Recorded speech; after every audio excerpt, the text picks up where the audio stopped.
the lifetime.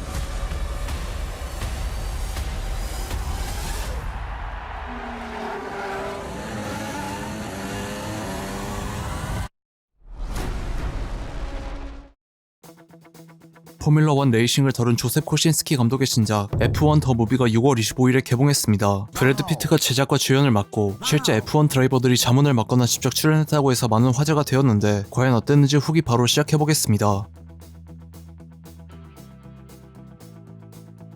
공격적인 스타일로 유명한 레이싱 드라이버였지만 첫 F1 그랑프리에서 일어난 사고로 인해 실력은 여전하지만 퇴물 드라이버 취급을 받는 소니 헤이즈는 등 떠밀려 출전한 데이토나 24시에서 우승한 직후 예전 동료이자 포뮬러1 레이싱 만년 꼴찌팀인 에이펙스 GP 익스펜시파이의 소유주인 루벤 세르반테스로부터 스카우트 제안을 받게 됩니다. 소니는 F1 데뷔 전에 안 좋은 기억을 뒤로하고 팀에 합류하지만 떠오르는 유망주로 꼽히던 조슈아 피어스와 서로 꼰대와 애송이 취급하며 사사건건 충돌하고 소니와 조슈아가 함께한 첫 레이스에서 팀워크를 발휘해 강적인 메르세데스와 오라클 레드불을 추격하긴커녕 치열한 기싸움 끝에 둘 다 차량이 트랙 밖으로 밀려나면서 허무하게 끝나버립니다. 차량의 상태와 드라이버들의 호흡 모두 절망적인 상황이었지만 소니 특유의 더티 플레이로 상대 드라이버들이 지체되는 동안 조슈아가 10위권 안으로 들어오는 기적의 팀플레이가 이뤄지고 잘하면 우승도 충분히 가능해 보이는 기적을 목격한 두 명의 드라이버가 그랑프리 우승컵을 향해 질주하는 내용입니다. 노련한 베테랑과 떠오르는 루키의 호흡을 묘사한 것은 조셉 코신스키 감독의 전작 탑건 매버릭이 연상되었고 브래드 피트가 연기한 주인공이 말년꼴찌 스포츠팀을 성장시킨다는 내용은 브래드 피트의 대표작 중 하나인 머니볼이 연상되었는데 제작자 제리 브루카이머를 비롯한 탑건 매버릭의 촬영 감독 클라우디오 미란다와 영화 음악가 한스 짐머가 본작에도 복귀했기 때문에 탑건 매버릭을 보면서 느낀 쾌감을 본작에서도 느낄 수 있었습니다. 영화 전체를 IMAX 카메라로 촬영했기 때문에 IMAX관에선 모든 장면이 IMAX 확장 비율로 상영되며 오늘 IMAX로 보면서 4DX 상영관이 아님에도 F1 레이싱 차량에 타고 있는 것 같은 전율을 느꼈고 화면에 몰빵한 IMAX가 이 정도라면 다른 특별관들은 어떤 느낌일지 궁금해서 다른 포맷으로 N차 관람을 해야겠다고 생각했습니다. 탑건 매버릭과 동일하게 최대한 컴퓨터 그래픽의 도움 없이 영화를 위해 제작된 차량과 실제 F1 레이싱 차량으로 촬영되었고 실제 F1 그랑프리를 촬영한 일부 장면들이 사용되었기 때문에 최근에 본 레이싱 영화들 중에서 박진감만큼은 역대급이라고 느꼈습니다. 아카데미 작품상 후보에도 올라갔던 포드 대 페라리나 플레이스테이션 레이싱 시뮬레이터와 관련된 실화를 바탕으로 한 그란 투리스모와 비교하면 F1이 모든 면에서 그란 투리스모보다 낫다고 생각하고 포드 대 페라리가 서사 측면에서 완성도가 훨씬 높지만 레이싱 장면들의 박진감과 몰입감은 F1이 조금 더 좋았습니다. 파이트 클럽과 오션스 11을 본 이후부터 브래드 피트의 작품들을 꾸준히 챙겨보고 있는데 본작에서 연기한 주인공 소니 헤이즈는 탑건 매버릭의 피트 미첼 같은 노련한 베테랑이자 막무가내 카우보이 같은 캐릭터지만 열정남 액션 스타의 면을 보여준 톰 크루즈와는 다르게 브래드 피트가 그동안 보여줬던 여유로운 쿨가이에 가까운 모습이기 때문에 브래드 피트를 좋아한다면 본작을 꼭 보시길 권장드립니다. F1 레이싱 관계자들과 모터스포츠 팬들이 영화를 보고 고증이나 현실성에 대한 비판을 하기도 했는데 예전에 비해 자동차에 관한 관심이 줄어들어서인지 F1이나 나스카를 비롯한 모터스포츠 경기를 즐겨보지도 않고 모터스포츠에 대해 잘 모름에도 불구하고 주인공 소니 헤이즈의 경기 방식이 말도 안 되는 것 같았고 영화적 허용이 생각 이상으로 많이 들어간 것 같았습니다. 특히 마지막 부분은 거의 억지스러울 정도라고 느꼈는데 실제 F1 레이싱에서 저런 사례가